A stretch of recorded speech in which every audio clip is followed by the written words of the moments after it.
Vamos voltar aqui para o Brasil. Imagens de drones da Polícia Civil divulgadas pelo governo mostram cenas de conflito na batalha contra narcoterroristas no Alemão e também na Penha, lá no estado do Rio de Janeiro. Vamos conversar com o Rodrigo Viga, que tem os detalhes para a gente sobre essas imagens. Viga, bom dia para você.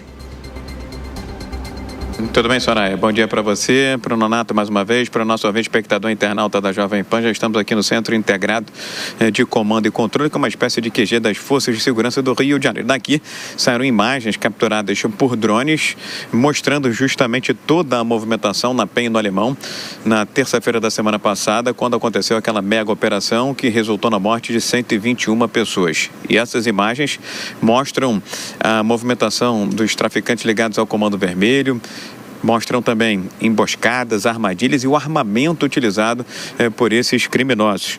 São fuzis armamentos de grosso calibre, AK-47, AR-10, FAL, G3, AR-15. Então, são armas literalmente utilizadas em guerra. Inclusive, aquela pesquisa da Genial Quest, que saiu um pouco mais cedo, perguntaram se o Rio de Janeiro se encontrava em situação de guerra para os 1.500 entrevistados. Para 87%, essa é a avaliação de moradores do Rio de Janeiro, que têm enfrentado esse cotidiano de conflitos e confrontos, têm se sentido realmente numa região de guerra. Minha cara Soraya, são imagens realmente impactantes, são imagens impressionantes que mostram ainda a reação do crime organizado a toda aquela mega operação da semana passada, que reuniu 32 blindados, 2.500 agentes e, para, segundo as forças de segurança, evitar qualquer dano colateral, ou seja, que moradores pudessem ser atingidos, pudessem ser afetados, eles evitaram, Polícia Civil e Polícia Militar,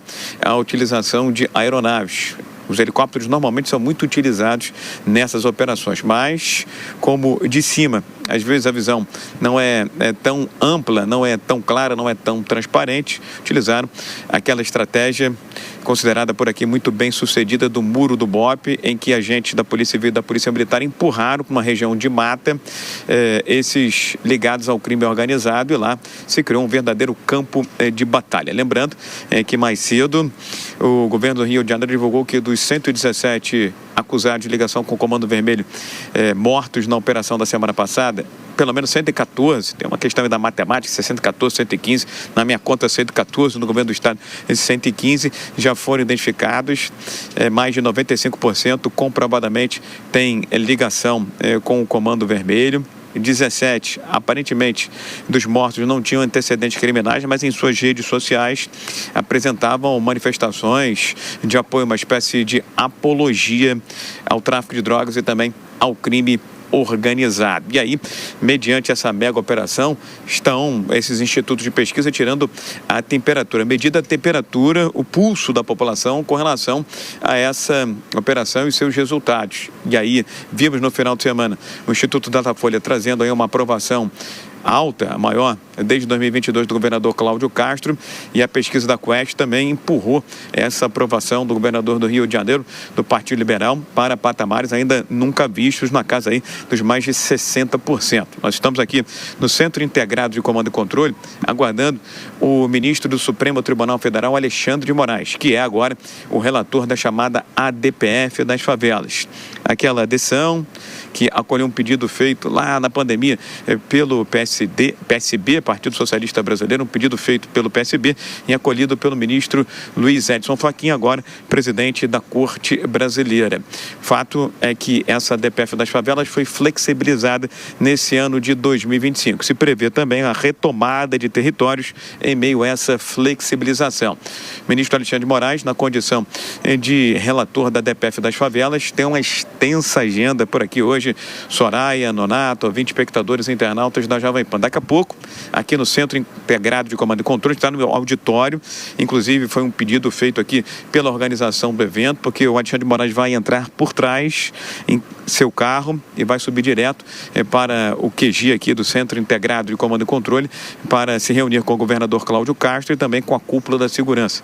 Secretário de Segurança Victor dos Santos, delegado da Polícia Federal, o secretário da Polícia Civil do Rio de Janeiro, o delegado Felipe Cury, e ainda o coronel, o comandante, secretário da Polícia Civil, Marcelo de Menezes. Daqui, do Centro Integrado de Comando e Controle, Alexandre de Moraes, vai para o Tribunal de Justiça, depois segue para o Ministério Público, tem ainda uma agenda no final da tarde com a Defensoria Pública aqui do Estado do Rio de Janeiro e encerra a sua passagem pelo Rio de Janeiro no encontro a partir das 18 horas com o prefeito do Rio de Janeiro, Eduardo Paes, provavelmente na sede administrativa do município. E a única expectativa que existe em torno da passagem do Moraes aqui no Rio de Janeiro, quando se fala em relação a entrevistas, é justamente ao final de todo esse dia, após o encontro com o prefeito do Rio de Janeiro, Eduardo Paes, que está participando em paralelo de eventos prévios à COP30, que acontece esse mês em Belém do Pará. Portanto, estamos aí no encalço,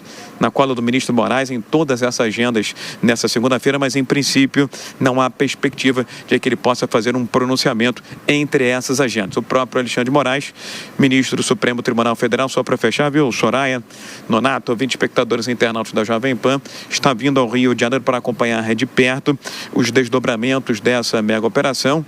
E houve uma decisão durante o final de semana em que ele pede para que todas as informações e os corpos também das vítimas sejam preservados para ajudar na averiguação após a mega operação da terça-feira da semana passada, para ajudar nas investigações em torno dessa operação que, perante a população do Rio de Janeiro e do estado do Rio de Janeiro, também está sendo considerada bem sucedida, como tem sido o lema desde terça-feira da semana passada por parte da cúpula da segurança pública aqui do estado. Soraya.